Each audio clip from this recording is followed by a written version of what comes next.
नमस्कार दोस्तों, स्वागत है हमारे इस YouTube चैनल पर एग्रीगोल्ड क्लासेस में। आज के इस वीडियो में हम पढ़ेंगे introduction of genetics and plant breeding.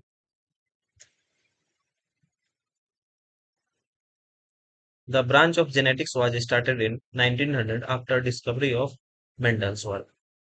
Gregor John Mendel is a father of genetics. The term genetics was first used by William Watson 1905. Genetics is the branch which deals with the heredity and variations. Heredity includes the characters which are transmitted from generation to generation, and these characters are fixed for a particular organism. In organism without sexual reproduction, heredity variations are greatly absent. The basic concept of heredity is known for a long time, but the actual physical link was unknown. Variations or differences are two types. First, hereditary variations.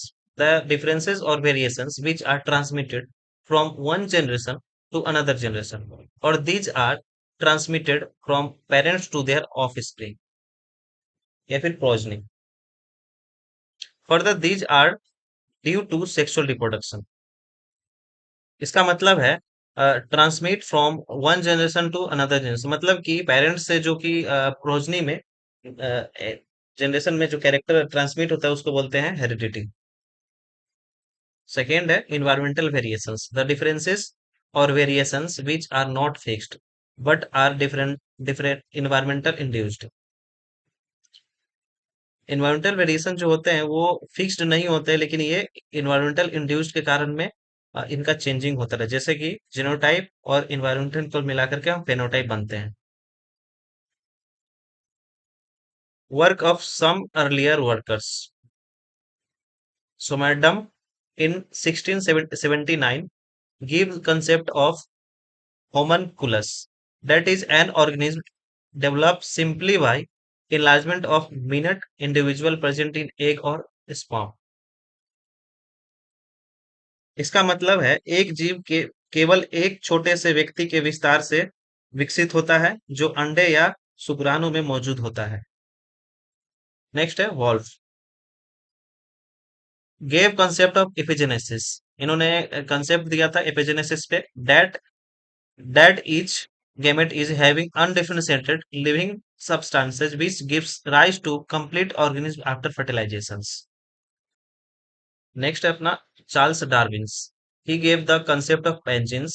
According this concept, each organ of the body contains individual and minute bodies called pangenes or gametes, which are taken to sex organs and gametes with blood.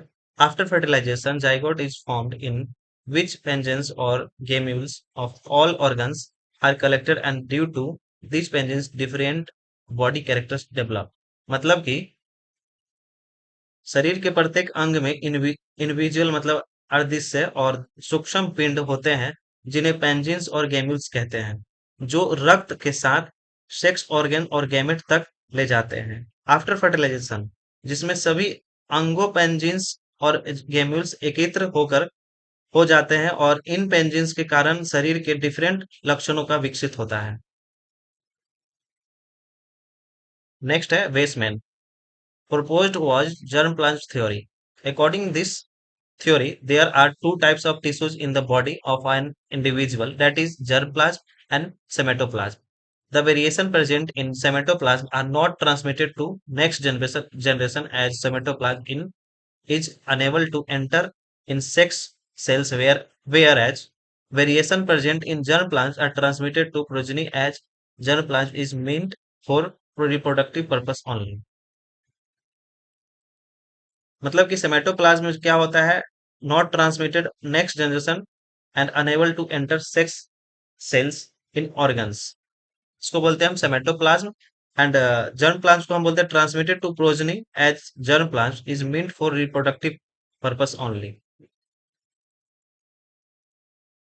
Johnson's genotype and phenotype concept was given by him. इन्होंने दिया था genotype और phenotype का concept.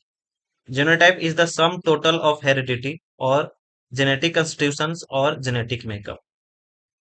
Phenotype is the external feature of organism. Phenotype is due to G into E interaction. That is genotype into environment interactions.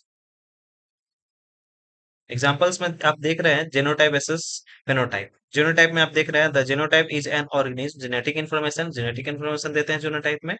और phenotype में हमारा है the phenotype is the set of observable physical traits, मतलब कि जो हम observe कर सकते हैं, देख सकते हैं, जैसे कि कलर वगैरह, कलर हो गया पर्पल, जैसे कि हाइट।